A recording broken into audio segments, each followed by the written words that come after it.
Hey, coucou tout le monde, j'espère que vous allez bien. Bienvenue sur ma chaîne YouTube, c'est Kailis.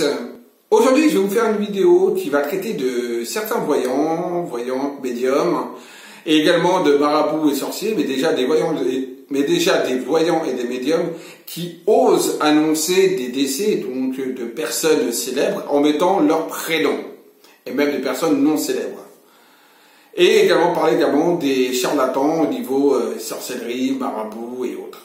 Alors vous pouvez bien évidemment vous abonner à ma chaîne, liker si vous avez aimé, commenter la vidéo et la partager et activer la petite cloche de notification. Allez, on y va maintenant.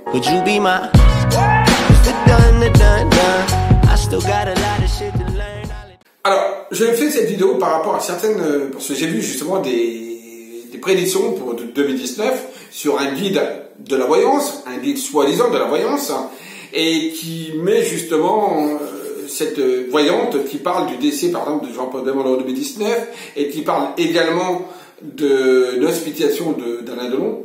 Donc c'est pas la seule, il y en a d'autres, mais là je suis tombé dessus par hasard sur ce fameux guide et je trouve ça un petit peu inadmissible, je trouve ça pas du tout déontologique de parler de la mort, du décès d'une personne, déjà premièrement. Et encore moins quand une personne ne le demande pas, parce que je pense pas que Jean-Paul Belmondo ait demandé à savoir, ouais, si je peux savoir quand c'est que je vais mourir. Donc voilà. Donc je trouve ça un petit peu, quelle est raison, quel est tort, on s'en balèque, on s'en fout. L'important c'est de montrer ce genre de personnage, ce genre de voyante, ce genre de médium qui annonce ce genre de choses. Ils ne sont pas du tout dans une forme de déontologie et surtout de sincérité envers leur profession. Déjà, ils se prennent pour qui? Pour annoncer la mort de quelqu'un. Ce ne sont pas des dieux, déjà.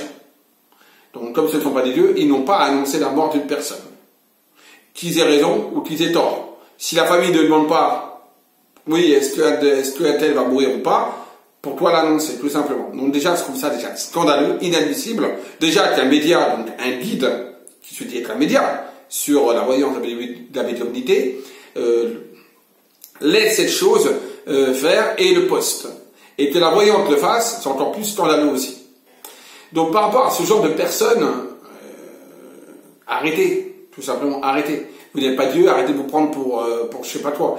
Vous ne vous rendez pas compte de l'impact psychologique que ça peut faire. Aussi bien pour la personne qui va dire, comme toi, elle va voir son nom, elle va dire, ah bah tiens, ça me concerne, comment ça, je vais mourir cette année. L'impact psychologique que ça a, également des familles qui peuvent voir ça. Et j'ai vu également, il y avait une voyante qui avait prédit, justement pour 2019, comme toi, Stéphane Plaza allait justement également passer d'arme à gauche, ou quelque chose comme ça, à peu près sur un média, j'ai vu ça. Et que maintenant, justement, c'est la Plaza qui consultait, n'a plus envie du tout de consulter, ce que je peux comprendre. Je trouve ça vraiment inadmissible. Ce n'est pas du tout quelque chose de déontologique que d'annoncer le décès de quelqu'un. Surtout dans les 3 quarts du temps, c'est faux, puisqu'on ne peut pas prédire la mort de quelqu'un. Sauf par des rêves prémonitoires, éventuellement. Voilà. Mais c'est vrai qu'on a très souvent, on nous envoie pas l'information. Mais encore, si la personne nous la demande, dans ce cas-là, ok, pourquoi pas. Et encore, il faut également voir si la personne est apte à recevoir le message, d'un point de vue psychologique. Donc, arrêtez, justement, de relier ce genre d'informations. En plus, des informations qui peuvent être tout à fait justes, puisque vu l'âge de notre bébelle, j'espère qu'il va rester très très longtemps, mais vu l'âge qu'il a, bien évidemment, elle a des chances que sa prédiction soit réalisée. Donc, il n'y a pas à mettre un trophée dessus. Donc ça, c'est déjà la première chose.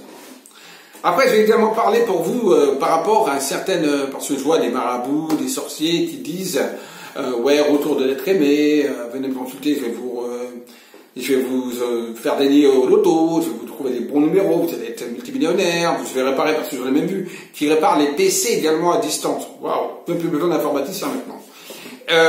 J'ai vu également, bien sûr, des marabouts et charlatans qui disent, comme ça, on guérit, je vous guéris du cancer et autres. Bon.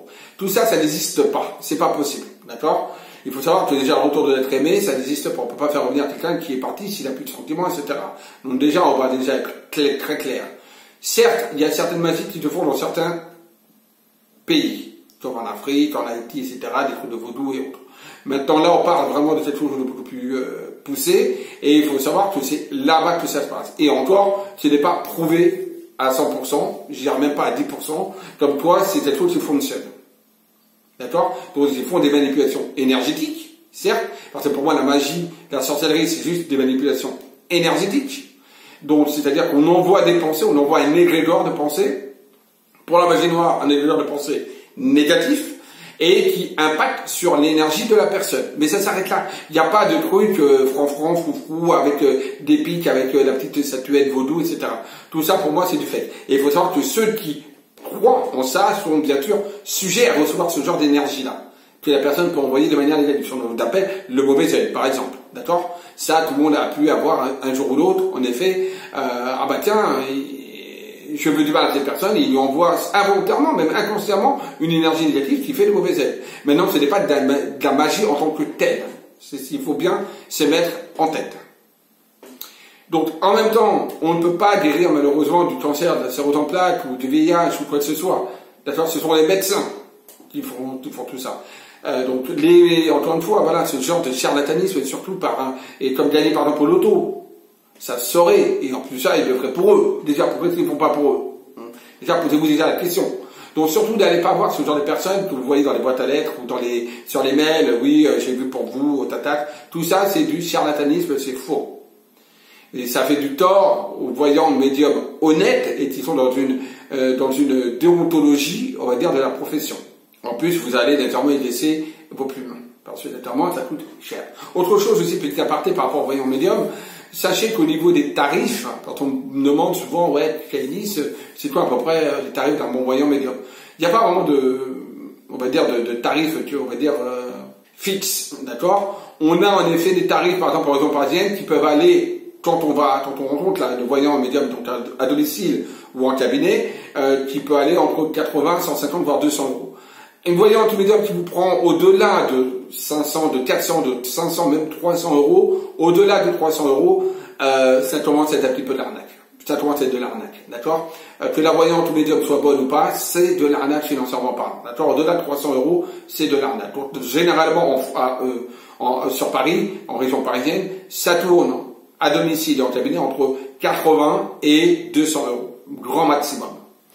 Au téléphone, ça peut tourner entre 50 et 80, voire 90 euros, à peu près également au niveau téléphonique, au niveau du téléphone. Bien sûr, il y a également des arnaques dans d'autres professions, dans la plomberie, on voit que certains papiers même se font arnaquer, on dit voilà, il faut changer toute la tuyauterie, alors qu'il faut juste mettre un boulon, donc il y a également des arnaques dans la plomberie, dans l'électricité, il y a même des arnaques dans toutes sortes de professions. Donc voilà, il n'y a pas que dans la voyance à médiumnité, attention, dans toutes les professions, il peut y avoir des arnaques. Ça, c'est important d'abord de le souligner. Mais par pitié, n'allez pas voir les marabouts, les trucs comme ça qui vous disent monts et merveilles, ou même des voyants de médiums qui vous promettent également monts et merveilles, c'est faux. D'accord? Un voyant va vous prédire votre passé, présent, futur, probable, des possibilités de futur. D'accord? Qui s'offrent à vous par rapport à votre passé. Puisque votre passé représente votre présent actuel. Et votre présent va représenter votre futur potentiel. Nous ne sommes pas des moutons, vous avez un libre arbitre.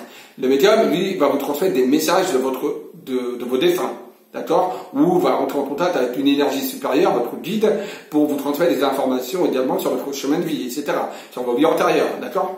Mais, si vous voyez une voyante ou une médium qui va vous dire, voilà, je vais vous faire sortir les chiffres du loto, non, ça, c'est pas une voyante médium, d'accord? C'est d'arnaque. Et encore une fois, par rapport aux voyants médiums qui annoncent les décès des personnes, s'il vous plaît, arrêtez. Arrêtez un petit peu, d'accord? Parce que moi, j'insiste justement, les familles et ceux qui ont justement leur nom marqué, comme ça ils vont partir, ils vont décéder, j'invite ces personnages justement à porter plainte contre ce genre de personnages, contre ces voyants et ces médiums. Et contre également les guides de la voyance qui mettent en avant également ce genre d'informations et qui relaient ce genre d'informations. Donc voilà. Voilà, bah écoutez, j'espère que cette vidéo vous a plu, si elle était un petit peu instructive. Et n'hésitez pas à vous abonner et également à commenter la vidéo et à activer la cloche de notification. Je vous dis à très vite et n'oubliez pas, aimez-vous et aimez les autres. Bisous à tous, à très vite, bientôt.